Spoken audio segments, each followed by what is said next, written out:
So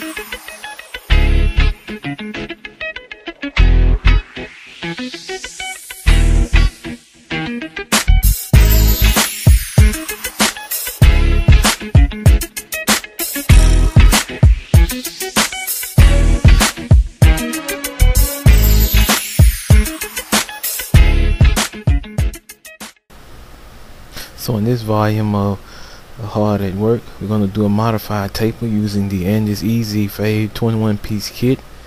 My adjusted Andis Styliner 2s, my adjusted Andis T-edges, and guards 0, 1, and 2 from the Easy Fade kit.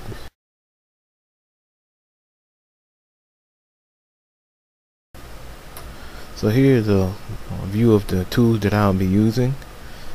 Here are my Easy Fade Andis clipper, and then my Andis T-edge, as well as my Andis Styliner 2. So we're going right into the preparation for the haircut, the initial grooming.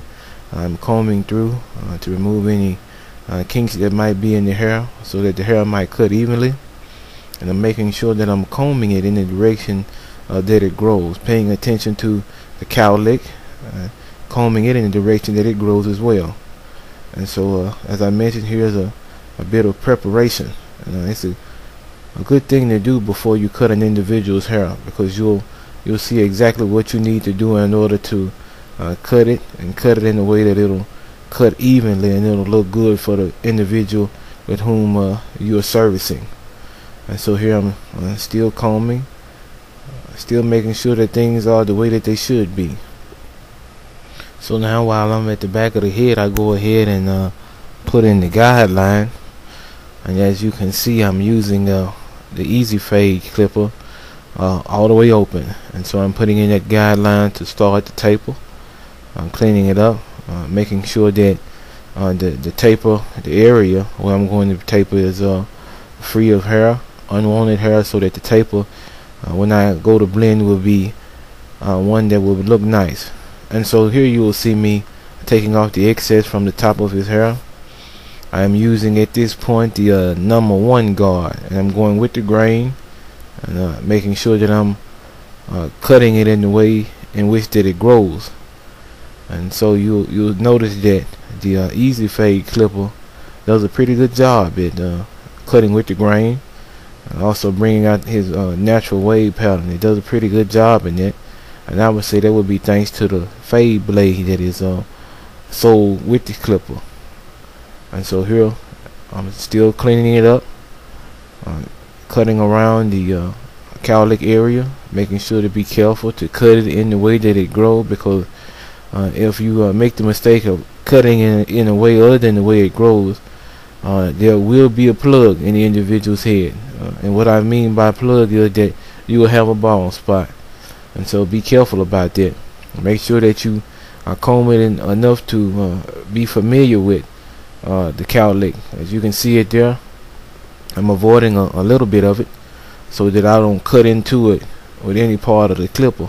I'm going in a circular motion, actually in the clockwise direction, because that's the way that the hair grows out around the cowlick in his head. And you'll find that to be the case in most individuals' hair, that when they have a cowlick in the back of their hair, that it tends to grow in a clockwise direction. The hair tends to grow in the clockwise direction, and so and you would want to cut that accordingly. And so you can see that I'm using a totally different technique than I would usually use when I'm tackling a cowlick. Being that I'm cutting with a number 1, usually what I do is I go to a 1 1/2 or a 2, and then I'll come against the grain with the cowlick. It's growing in the clockwise direction, I go in the counterclockwise direction, and it would all even out when I comb it in again. And so you'll see here what I'm doing is I'm just going in a circular motion around the cowlick, and I found it to be useful in some circumstances. In some circumstances you really have to work to get that cowlick to look even, because it has a tendency to stick up. So now we're going right into the taper for the back, and as you can see, I'm going in with a 0 guard, and that's right above having no guard whatsoever and your clipper being all the way open. And you'll see me here, I'm on the clipper is completely closed. And now I'll switch to the second notch. And so here I'm tapering in.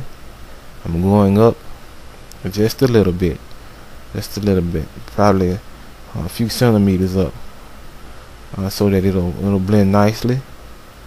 Taking my time, and so that's the third notch. And so there again I'm feathering, and that's an important technique to master, feathering, and that's the fourth notch.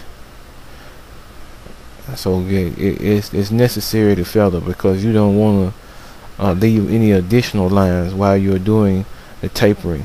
And so we're on the fifth notch, and so I'm still feathering. And see, if you notice, I go up a little bit every time, not too much, just a few centimeters. And what I'm going to do is my goal is to meet the number one guard. My goal is to meet it. So that number one guard is equal to the zero guard all the way open. And so after I have met that, then I'll come down on it with the zero guard to make sure that everything tapered correctly. And I'll look back to see if there are any additional lines that are left from adjusting through all those levels. So I'm cleaning up now, continuing to come down with the zero guard attached, and making sure that there are no prominent lines that are within the taper.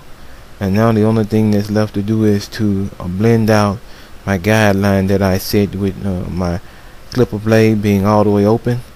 And so what I'll do is I'll go back down to the clipper being closed with the zero guard on, and I'll continue to work until the guideline is blended out, and I'm happy with the way that it looks. And so that's what I'm doing here, continuing to blend out and to come down on it until it blends away, just like the other lines that were present within the taper.